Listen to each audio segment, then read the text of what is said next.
إن الحمد لله نحمده ونستعينه ونستغفره ونعوذ بالله من شرور أنفسنا ومن سيئات أعمالنا من يهده الله فلا مضل له ومن يضلل فلا هادي له وأشهد أن لا إله إلا الله وحده لا شريك له وأشهد أن محمدا عبده ورسوله أرسله بالحق بشيرا ونذيرا بين يدي الساعة من يطع الله ورسوله فقد رشد ومن يعصهما فقد غوى فإنه لا يضر الله شيئا ولا يضر إلا نفسه أما بعد فإن خير الحديث كتاب الله وخير الهدى هدى محمد صلى الله عليه وسلم وشر الأمور محدثاتها وكل محدثة بدعة وكل بدعة ضلالة وكل ضلالة في النار فأعوذ بالله من الشيطان الرجيم إن الذين يحبون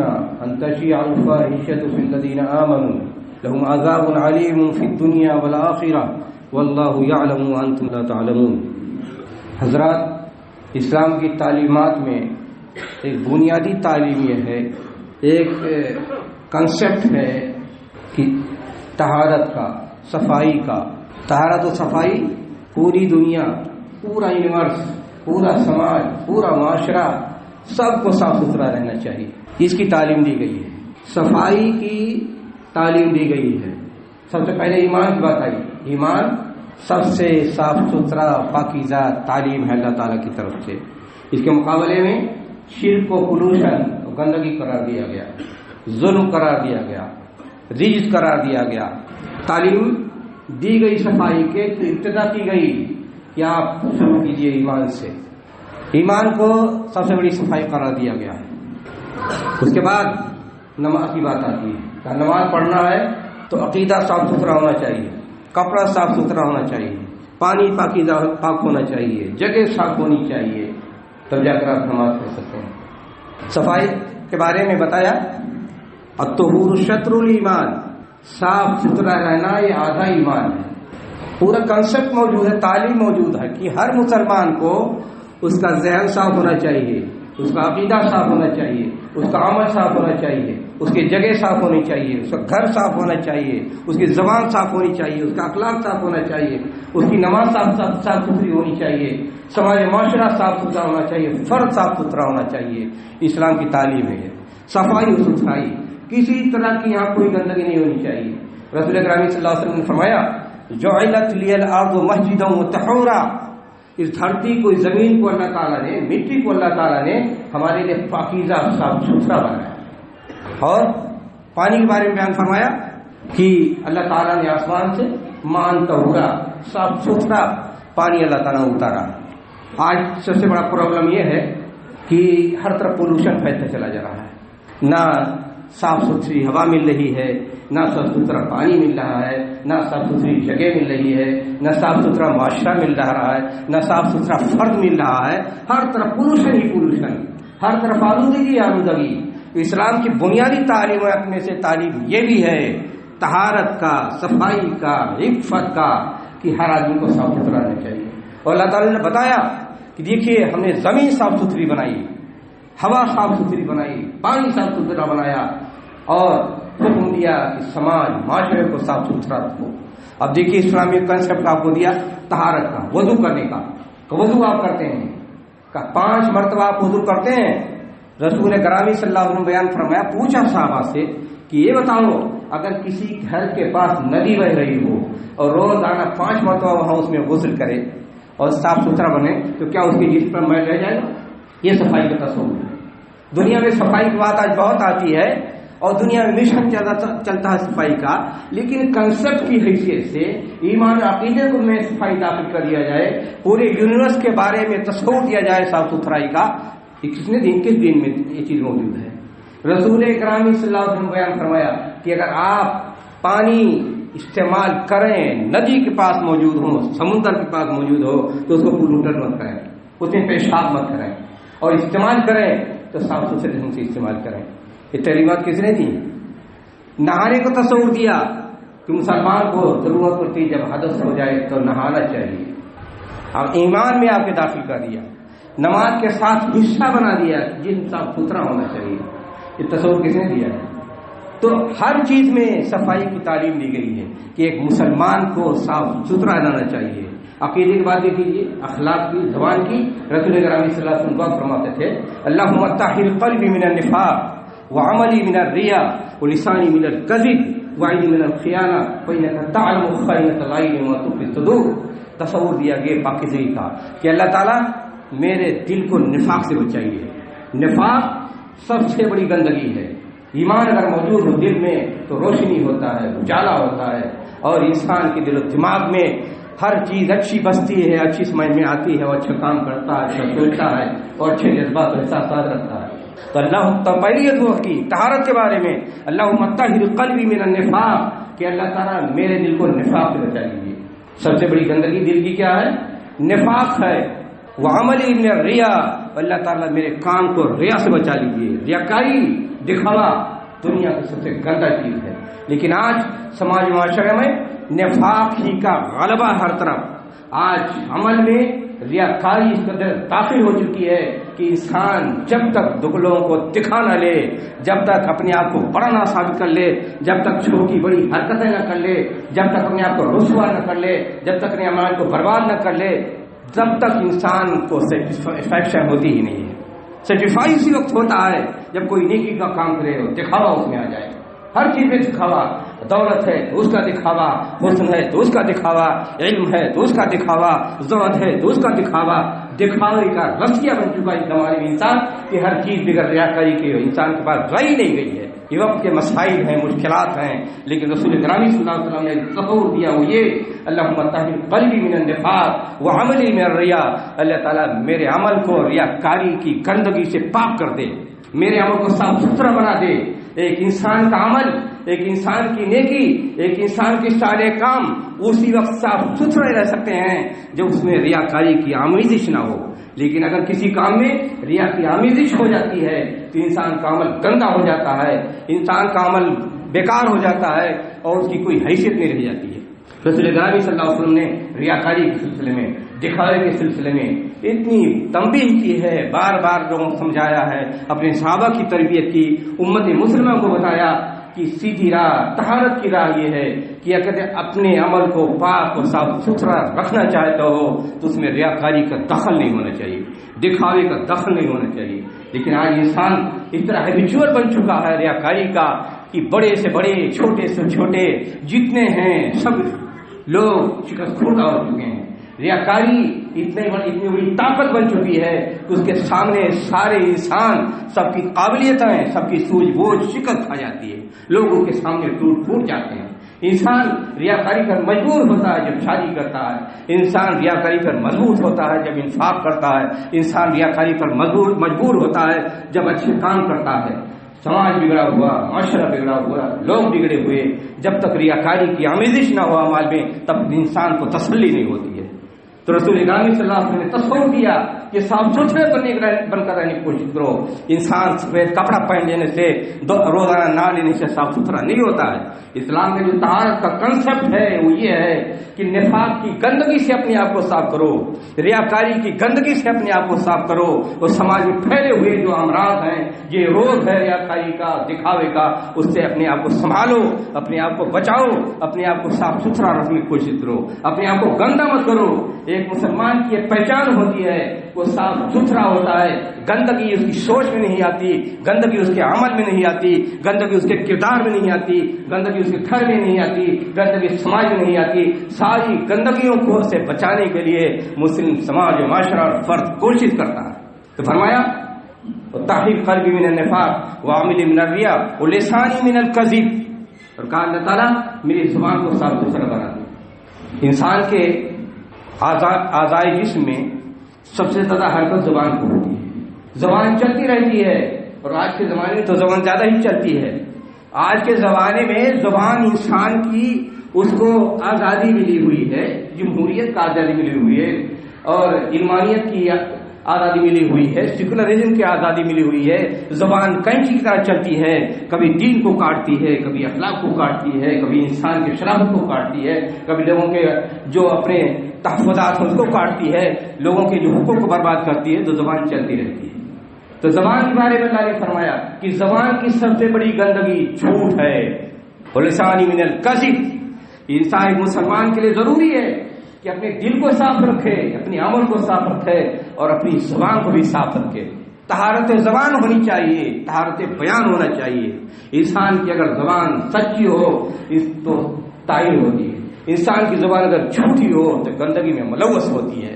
تو طہارت کا تصور صرف یہی نہیں ہے کہ روز نہاتے رہیں، سفید کپڑے پہنتے رہیں، عطر اور خوشبو لگا لیں. سب سے بڑی طہارت یہ ہے، دل کی طہارت ہے. سوچئے تو سچا سوچئے، احساسات سچے ہونے چاہیے، جذبات سچے ہونے چاہیے، جذبات پاکیزہ ہونا چاہیے.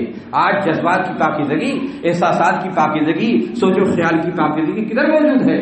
جدھر دیکھیے گندی سوچ، گندے افکار، گندے احساسات، گندے جذبات دوسروں کے خلاف بھرے ہوئے. ہر آدمی انتہا پسندی کا، شدت پسندی کا شکار بنا ہوا ہے. ہر آدمی چھوٹا موٹا ایک دھماکہ بنا ہوا ہے کہ ذرا تھوڑی سی کسی سے آنچ آئی، ٹکرایا، برانٹ ہو جاتا ہے. یہ صورتحال ہمارے معاشرے میں بنتی چلی جاتی ہے. تو طہارت لسان ہونی چاہیے. اس کے بعد فرمایا رسول اکرم صلی اللہ علیہ وسلم ولسانی من الکذب وعینی من الخیانہ، کہ اللہ تعالیٰ میری نگاہوں سے خیانت سے بچائیے. نگاہیں خیانت کرتی ہیں. نگاہیں پاکیزہ ہونی چاہیے. نگاہیں جب وہ دیکھتی ہیں جو نہیں دیکھنا چاہیے، نگاہیں وہ دیکھتی ہیں جو حرام ہے جس کا دیکھنا، نگاہیں وہ دیکھتی ہیں جو فحاشی کی باتیں ہوں، نگاہیں وہ دیکھنے لگے جو ننگا پن کی بات ہو، نگاہیں وہ دیکھنے لگے جو ناجائز ہو کے لیے دیکھنا. تو وہ نگاہوں کی خیانت ہونی چاہیے. رسول اکرم صلی اللہ علیہ وسلم کی تعلیم ہے کہ نگاہوں کو بھی پاکیزہ ہونا چاہیے. آج کتنی نگاہیں پاکیزہ ہیں؟ رسول اکرم صلی اللہ علیہ وسلم نے حضرت علی کو کہا یا علی لک النظرۃ الاولی ولیس لک النظرۃ الثانیہ، کہ علی اگر وہ کسی ناجائز چیز کو جو نہیں دیکھنا چاہیے اس پر نگاہ اچانک پڑ جائے تو دوبارہ نگاہیں نیچی ہونی چاہیے. نگاہیں نیچی رکھنے کا حکم دیا. سورہ نور میں اللہ تعالیٰ نے مردوں کو، عورتوں کو حکم دیا کہ اپنی نگاہوں کو نیچی رکھو. نگاہیں اسی وقت پاکیزہ رہتی ہیں جب دل میں ایمان ہو، سیرت و کردار پاکیزہ ہوں، اعمال ریاکاری سے پاک ہوں، انسان کو احساس ہو کہ نگاہوں کی قدر و قیمت ہوتی ہے. اللہ تعالیٰ نگاہ دی ہے، اس کا کرم ہے، اس کی مہربانی ہے. لیکن اگر نگاہوں کو آزاد رکھیں اور نگاہیں بھٹکتی رہیں، نگاہیں وہی ساری چیزیں دیکھتی رہیں، وہی ساری چیزیں پڑھتی رہیں جو حرام ہے، تو کیسی نگاہیں پاکیزہ رہ سکتی ہیں؟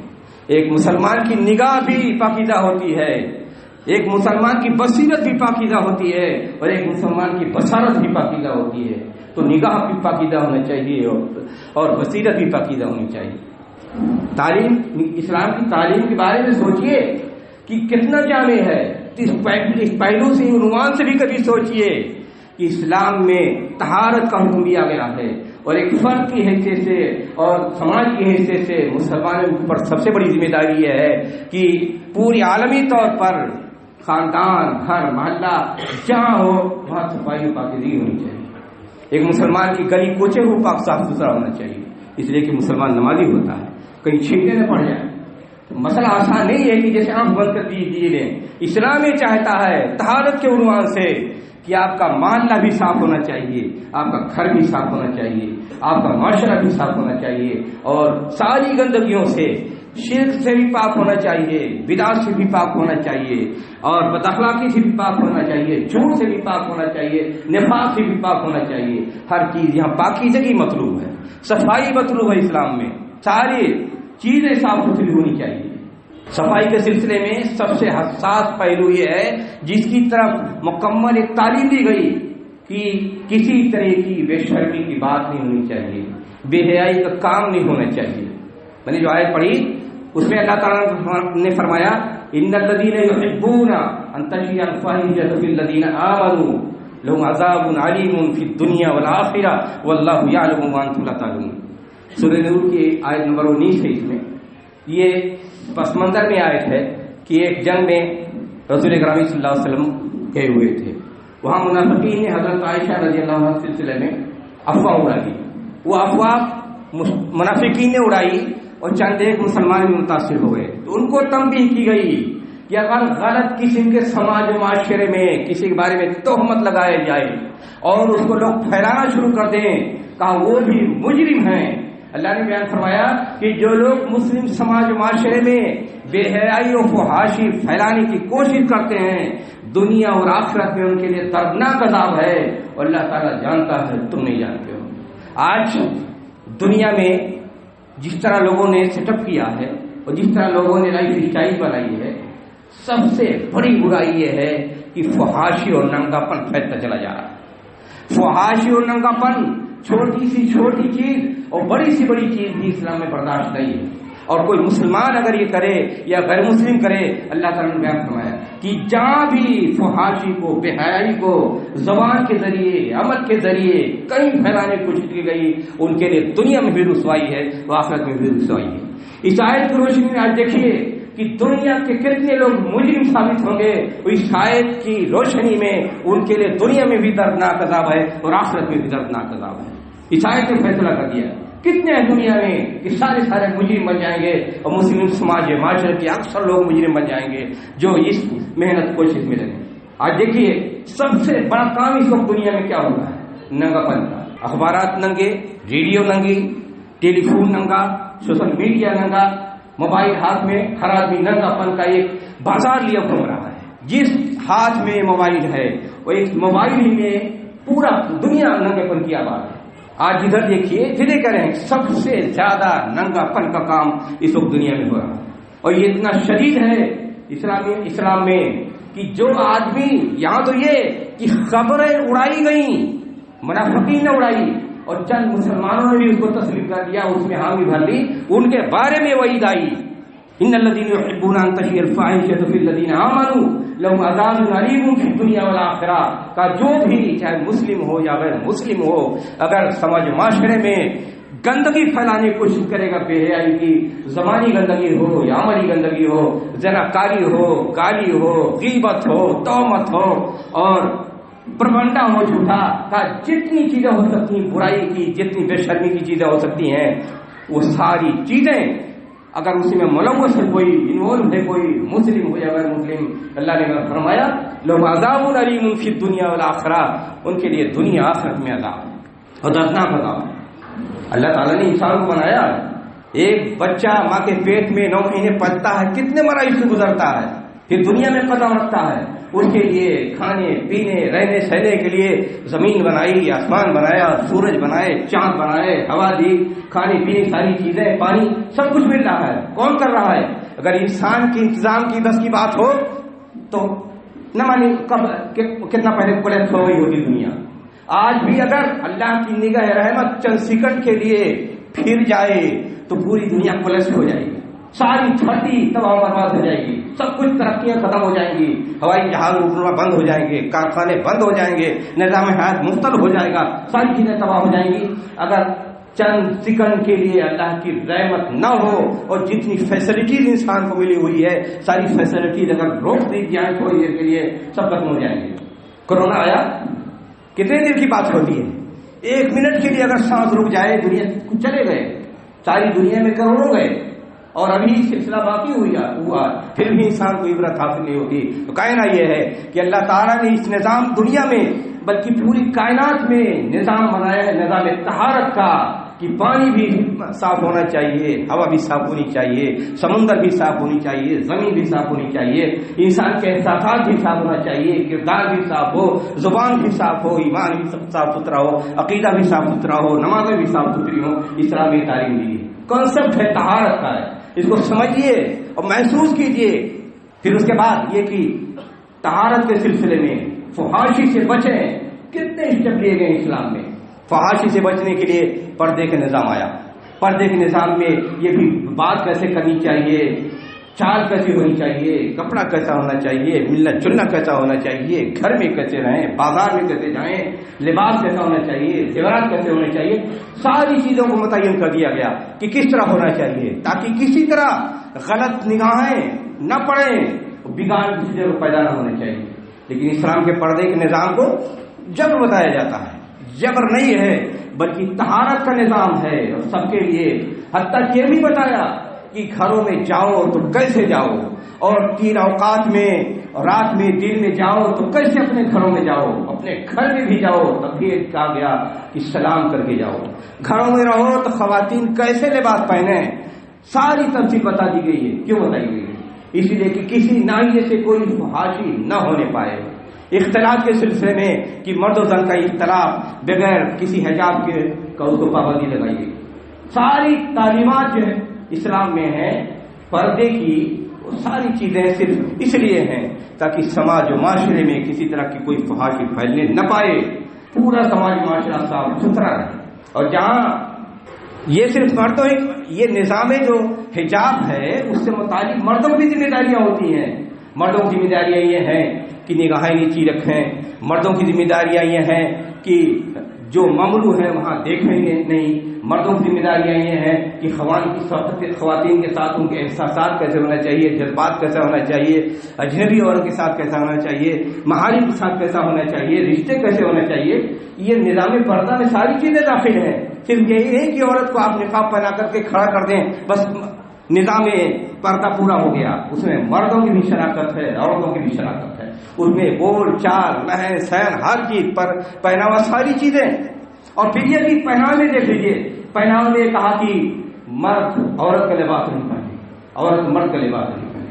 آج تو سب خلق ملتا ہے نا، آج تو ساری دنیا میں جین چل گیا ہے، سب اسی میں مرد عورت نوجوان بوڑھے سب اسی اس ملعون لباس میں سب ایک ڈھنگ سے نظر آتے ہیں۔ لیکن اسلام میں کہ مرد عورت کی لباس الگ ہونا چاہیے، مردوں کا لباس الگ ہونا چاہیے، نہ کلر ملے، نہ ڈیزائن ملے، نہ پہنانے کا طریقہ ملے، ہر ایک کو الگ تھلگ ہونا چاہیے۔ اللہ کے رسول صلی اللہ علیہ وسلم فرمایا لعن اللہ المتشبہین من الرجال بالنساء ولعن اللہ المتشبہات من النساء بالرجال، کہ عورتیں جو مرد بننے کی کوشش کریں ان پر اللہ کی لعنت ہے، اور جو مرد عورت بننے کی کوشش کریں ان پر اللہ کی لعنت ہے۔ یہ جو بیچ میں خط امتیاز کھینچ لیا گیا ہے کہ عورت عورت بن کے رہے، مرد مرد بن کے رہے، آج یہ نظام پردہ کا ایک حصہ ہے۔ لیکن آج یہ ساری چیزیں ختم ہو چکی ہیں، یہ امتیاز ختم ہو چکا ہے۔ ہر آج نوجوان لڑکی بننے کی کوشش کرتا ہے اور لڑکیاں لڑکا بننے کی کوشش کرتی ہیں، لباس میں، چال ڈھاول میں، سوچ میں، رہنے سہنے میں، انداز میں، طور طریقے میں، کھیل کود میں، اپنی زندگی کے تصرفات میں۔ لڑکوں کو دیکھو، ہیئر اسٹائل ان کا عورتوں جیسا بنتا چلا جا رہا ہے، ان کی شکل صورت عورتوں بنتی چلی جا رہی ہے، لباس و پہناوا ان کا چوائس کپڑوں کے سلسلے میں عورتوں کا ذوق بنتا چلا جا رہا ہے، زنجیر سونے پہننا شروع کر دیا ہے، دھاگا باندھنا پہننا شروع کر دیا ہے، کان میں بالیاں پہننا شروع کر دیا ہے۔ یہ عجیب صورتحال بنتی چلی جا رہی ہے کہ لڑکا عورت بننے کی کوشش کرتا ہے اور لڑکی مرد بننے کی کوشش کرتی ہے۔ تو رسول اکرم صلی اللہ علیہ وسلم فرمایا کہ لعنت ہے ایسے لڑکوں پر جو لڑکی بننے کی کوشش کریں، اور لعنت ہے کہ لڑکیوں پر جو لڑکا بننے کی کوشش کریں، کسی ناحیے سے، چال ڈھال سے، پہناوے سے، ذوق میں، چوائس میں، تصرفات میں، بات چیت میں، جس میں بھی اگر یہ امتیاز ختم کرنے کی کوشش کریں، یہ کیوں ایسا کیا گیا ہے؟ اس لیے کہ طہارت مطلوب ہے اسلام کو، سماج معاشرے میں طہارت ہونی چاہیے، پاکیزگی ہونی چاہیے، سماج معاشرہ صاف ستھرا ہونا چاہیے۔ اور یہ خط مت ہو جائے تو کیا ہوتا ہے؟ لڑکا لڑکی بننے کی کوشش کرے اور لڑکی لڑکا بننے کی کوشش کرے تو کیا ہوا؟ تیسری جنس سے ساری کیا ہوئی؟ ہجروں کی ہوئی نا۔ تو سماج معاشرے میں اس حالت میں غیرت ختم ہونے لگتی ہے، ہجرت پن آنے لگتا ہے، شجاعت و بہادری ختم ہو جاتی ہے۔ انسان کے اندر جو ایک مرد کے اندر جو رجولت ہوتی ہے، شجاعت ہوتی ہے، غیرت ہوتی ہے، بہادری ہوتی ہے، وہ اسلام کو مطلوب ہے۔ ایک عورت کے اندر جو رخونت ہوتی ہے، جو اس کے اندر شرافت ہونی چاہیے، جو اس کے اندر حیا ہونی چاہیے، وہ مطلوب ہے اسلام کو۔ لیکن یہ سب چیزیں جب گٹمٹ ہو جائیں اور سماج معاشرے میں جو خط امتیاز ہے طہارت کا، پاکیزگی کا، وہ چیز ختم ہو جائے تو جن سے ساری پیدا ہو جاتی ہے۔ ادھر رجولت نہیں رہ جاتی ہے اور ادھر رخونت نہیں رہ جاتی ہے، ادھر شرم ختم ہوتی ہے، ادھر غیرت ختم ہو جاتی ہے، ادھر شجاعت ختم ہو جاتی ہے اور ادھر ڈھیٹ بنا جاتا ہے۔ یہ ساری چیزیں آج جو اسلام نے تعلیم دی ہے طہارت کی، عفت کی، اس طہارت عفت کا یہ اصول ہے، اس ثمرات ہیں کہ مرد کو مرد بن کے رہنا چاہیے، جس کے اندر غیرت ہو، بہادری ہو، شجاعت ہو، اور عورت کو عورت بن کر رہنا چاہیے جس کے اندر حیا ہو، شرم ہو، مروت ہو۔ یہ سب چیزیں مطلوب ہو اسلام کو۔ کردار کی بات دیکھ لیجیے، کردار اخلاق کے بارے میں یہ ہونا چاہیے کہ اللہ کے رسول صلی اللہ علیہ وسلم دعا کیا کرتے تھے کہ اللہ تعالیٰ ہمیں احسن اخلاق عطا فرما، بہترین اخلاق عطا فرما۔ بہترین اخلاق جب ہوتا ہے تو انسان کی اخلاق میں، شخصیت میں، انسان کی سوچ میں، بچار میں، تصرفات میں، دوسروں کے ساتھ معاملات میں انصاف ہوتا ہے، سچائی ہوتی ہے، باپن ہوتا ہے، خوشبو ہوتی ہے، طہارت ہوتی ہے، پاکیزگی ہوتی ہے، شادابی ہوتی ہے۔ یہ ساری چیزیں انسان کے اخلاق میں پیدا ہوتی ہیں۔ آج وہ اخلاق کہاں گئے؟ نہ وہ اخلاق رہے، نہ وہ شادابی رہی، نہ حسن رہا، نہ نکھار رہی، نہ باپن رہا، ساری چیزیں ختم ہوتی چلی جا رہی ہیں۔ تو اسلام طہارت اخلاق بھی چاہتا ہے کہ آپ کا اخلاق طاہر ہونا چاہیے، اور اخلاق جب طاہر ہو تو آپ غبن نہیں کریں گے، خیانت نہیں کریں گے، دبنگائی نہیں کریں گے، ستائیں گے نہیں، ظالم نہیں بنیں گے، دوسروں کے لیے اذیت کا سامان نہیں بنیں گے، دوسرے کے اوپر اپنے آپ کو تھوپیں گے نہیں، دوسروں کی عزت نفس کا خیال رکھیں گے، دوسروں کے حقوق کا خیال رکھیں گے۔ جب طہارت اخلاق انسان کے اندر پیدا ہوتا ہے اور اخلاق کے اندر گندگی نہیں ہوتی ہے، تب انسان ایک اچھا انسان بنتا ہے۔ اور جو انسان کا اخلاق گندا ہو جاتا ہے تو وہ خائن بن جاتا ہے، دبنگ بن جاتا ہے، اذیت کا سامان بن جاتا ہے، بد اخلاق بن جاتا ہے، گالی دیتا ہے، غیبتیں کرتا ہے، چوری کرتا ہے، خیانت کرتا ہے، ستاتا ہے، ظلم کرتا ہے، دوسروں کے لیے رسوا کرتا ہے۔ یہ ساری چیزیں ہوتی ہیں۔ طہارت اخلاق ہونی چاہیے۔ تو طہارت کا اسلام نے پورا تصور دیا ہے کہ آپ جہاں بھی ہیں، انفرادی طور پر، اجتماعی طور پر، مرد ہو یا عورت ہو، ہر ایک کو اسلام کی تعلیم نظافت، تعلیم طہارت، پاکیزگی کی تعلیم، عفت کی تعلیم کو اپنانا چاہیے اور اس کو اپنے گھروں میں لاگو کرنا چاہیے۔ آج فرد کی بات چھوڑیے، اب گھر کی بات کیجیے۔ گھر آج کس طرح موجود ہے؟ ایک مسلمان کے گھر میں اگر جائیں تو جاتے ہی محسوس ہوگا کہ یہاں نورانیت ہے، پاکیزگی ہے، اطمینان ہے، سکون ہے، احترام ہے۔ یہ ساری چیزیں ایک مومن کے گھر کی پہچان ہوتی ہے اور یہ طہارت کا نتیجہ ہوتا ہے۔ آج گھر کیسے ہیں؟ آج گھروں میں جاؤ تو یا تو پھر یہ کہ دنیا بھر کی الٹی پلٹی تصویریں سجی ہوتی ہیں، گانے چل رہے ہوتے ہیں، فلمیں لگی ہوتی ہیں، ہر طرف ننگا پن کا مظاہرہ ہوتا رہتا ہے، ہر طرف ایسا محسوس ہوتا ہے جیسے یہاں دل نہیں مل رہے ہیں، ذہن نہیں مل رہے ہیں، ایک دوسرے کو کاٹ کھانے کے لیے تیار ہیں، ایک دوسرے کے لیے دعواداری کا مسئلہ ہے، ایک دوسرے کو پر اپنے کو تھوپنے کے لیے تیار ہے، جبر ہے، زبردستی ہے، احترام انسانیت نہیں، ایک دوسروں کے جذبات کے احترام نہیں، یہ ساری چیزیں موجود ہیں۔ یہ گھروں کا مسئلہ ہے۔ اور پھر یہ کہ جس طرح کپڑا پہننا چاہیے، جس طرح بولی ہونی چاہیے، جس طرح چال ڈال ہونا چاہیے، ساری چیزیں نظارت۔ باپ اگر نماز پڑھ رہا ہے تو بیٹے بے نمازی گھوم رہے ہیں، باپ اگر اخلاق و کردار کا مجسمہ موجود ہے تو بیٹیاں فیشن کے لیے دیوانہ بنی ہوئی ہیں۔ یہ صورتحال موجود ہے۔ تو صورتحال اسلامی تعلیم کے تقاضے کے مطابق بدلنا چاہیے۔ گھروں میں بھی طہارت ہونی چاہیے، عفت ہونی چاہیے، نگاہوں میں بھی طہارت ہونی چاہیے، فرد بھی صفائی ستھرائی کا تصور رکھے مکمل طور پر۔ صرف صفائی ستھرائی کا تصور جو دنیا جانتی ہے، صرف نہانا کھانا یا ہائیجینک انداز میں رہنا، صرف وہی طہارت نہیں ہے۔ اسلام نے جو طہارت کا تصور دیا ہے وہ یہ طہارت ہے کہ آدمی ایک طاہر انسان سے، مسلمان سے اگر ملے تو خوش ہو جائے اور اسے اتنا متاثر ہو کہ اس کی زندگی ہی بدل جائے۔ اس طرح ایک مسلمان کو طاہر ہونا چاہیے، صاف ستھرا ہونا چاہیے۔ اللہ تعالیٰ ہمیں توفیق عطا فرمائے کہ ہم صحیح معنوں میں طاہر، پاکیزہ، صاف ستھرے مسلمان بنیں۔ ہمارا گھر بھی طاہر ہو جائے، ہماری گلیاں بھی طاہر ہو جائیں، ہمارا سماج بھی طاہر ہو جائے، ہمارے دل میں بھی طہارت آ جائے، ہماری نگاہوں میں بھی طہارت آ جائے، ہماری سوچ خیال میں بھی طہارت آ جائے۔ الہ العالمین ہمیں بہترین مسلمان، پاک و صاف ستھرا مسلمان بنا دے، ہماری زبان کو صاف ستھرا بنا دے۔